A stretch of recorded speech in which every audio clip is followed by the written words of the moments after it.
देखु ये बाली घाट को नहीं तुमुल कांड जदि कहवा बाली घाट को नहीं चलीगला 3 युवकों जीवन गत काली 3 युवक गाधोवाई स्वच्छ होगापी कि पाइका नदी की आसते किंतु अभावन घटना जो भाव में देख 7 दिन रु 8 दिन हम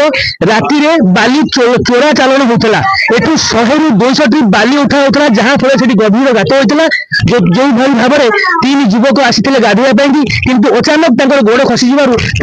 जीवन ओकारे चली जाता किंतु एटा गोटे निहाती दुख घटना गोटे जो परिवेश निहाती गोटे गाँव 3 युवक ये गोटे बड़ शोकाकुल परिवेश सृष्टि होती सीधा सड़क आम सहित किसी से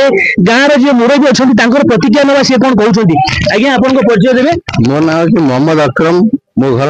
पाइका नई कूल कौन कहे ये इश्यू उठुची बाली घाट को नहीं 3 युवकों जीवन चलीगला कौन कहे आज्ञा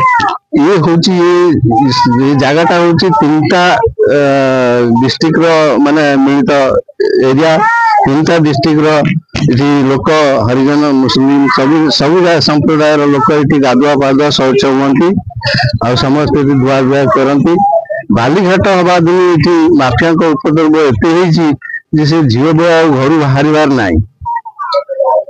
झील बो घर बाहर पारना इति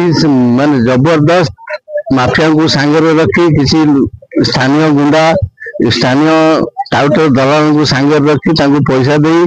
राति दिन खरा चली 200-300 ट्रिप बाली दिन को जाऊँगी जोटा नियम बहिर्भूत से नियम नहीं से करें मेसीन लगे 3-3टा खोलिकी कृत्रिम गंड सृष्टि कर जहाँफल काली 3टा जीवन चलीगला पूरा पंचायत 2टा नई आरपट एपट 2-2टा 3-3टा पंचायत शोकाकुल अवस्था जो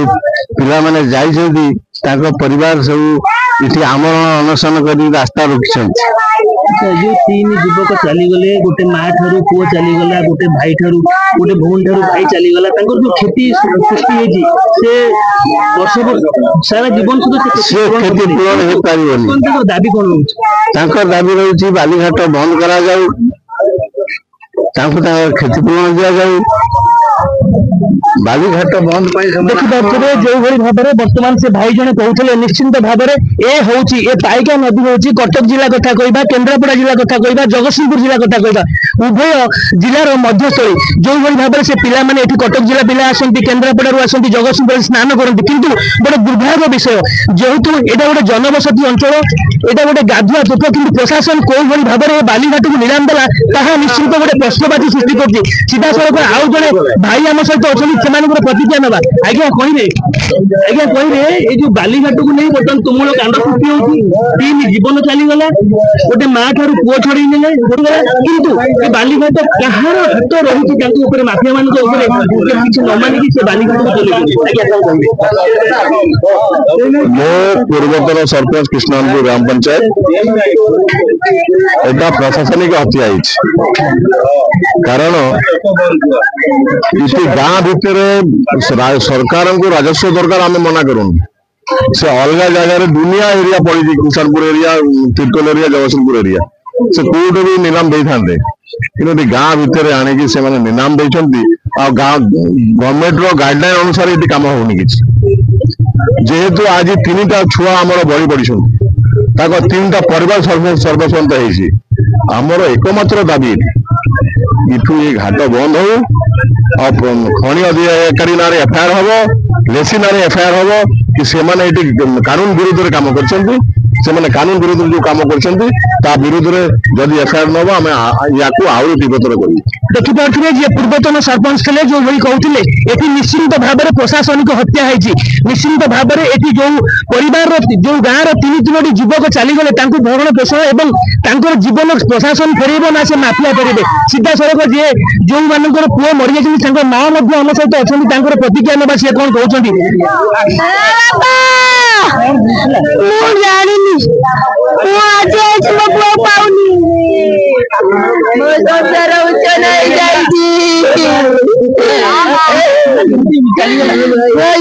बाली खातिया बाली बाली माफिया माने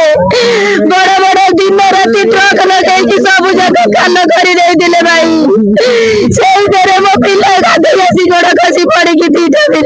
चली गले भगवान ये कष्ट काकु न दे भाई मो कळ सुनाई जाई खाली डरू मते न्याय दरकार भाई भगवान कथा बंद हो मो पिलार जाय जाऊ कारण देखिए जो भौणी बर्तमान पुओ चली जाइए सी जो सदाकूल परिवेश सृष्टि होती सी जो कांदुंट बर्तमान निश्चिंत भाव में सी कहते बालीघाट बंद कर मो पुओर क्षतिपूरण दि जाऊ निश्चिंत भाव में आम कहवा ये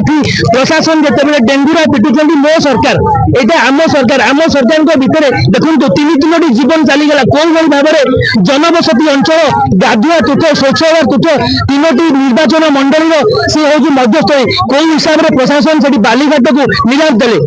निश्चिंत भाव में आगे देखा रहा प्रशासन कौन दृढ़ पदक्षेप नौ